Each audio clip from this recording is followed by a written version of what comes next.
Mandvi police station ખાતે મોહરમ તાજિયાના તહેવાર નિમિત્તે ડીવાયએસપી વનારે અધ્યક્ષ સ્થાને શાંતિ સમિતિની બેઠક યોજાઈ। માંડવી પોલીસ સ્ટેશન ખાતે મોહરમ તાજિયાના તહેવાર નિમિત્તે ડીવાયએસપી વી.કે. વનારના અધ્યક્ષ સ્થાને બેઠક યોજાઈ હતી, જેમાં ડીવાયએસપી બી.કે. વનારે જણાવ્યું હતું આગામી મોહરમ તાજિયાના તહેવાર અંગે બેઠક યોજાઈ હતી, જેમાં મોહરમ તાજિયા કમિટીના સભ્યો તથા શાંતિ સમિતિના સભ્યો તથા આગેવાનો સાથે બેઠક યોજાઈ હતી।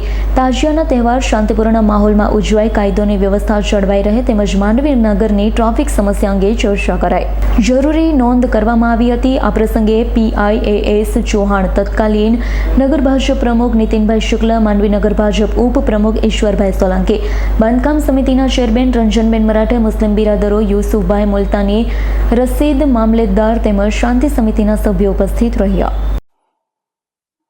આજરોજ માંડવી પોલીસ સ્ટેશન ખાતે પોલીસ ઇન્સ્પેક્ટર તથા અમો દ્વારા માંડવી ટાઉન છે તેના શાંતિ સમિતિના સભ્યો, તાજિયા કમિટીના મેમ્બર્સ તથા આયોજકો છે એમની સાથે એક શાંતિ સમિતિની મિટિંગનું આયોજન કરવામાં આવ્યું।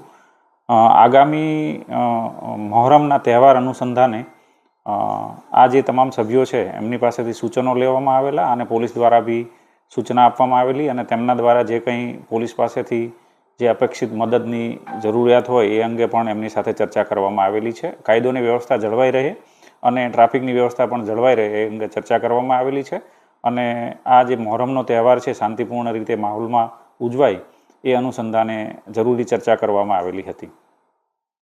જીતેન્દ્ર સોલંકીનો રિપોર્ટ, S9 ન્યૂઝ, માંડવી। અમારી તમામ માહિતીથી અપડેટ રહેવા માટે જોડાયેલા રહો S9 ન્યૂઝ સાથે।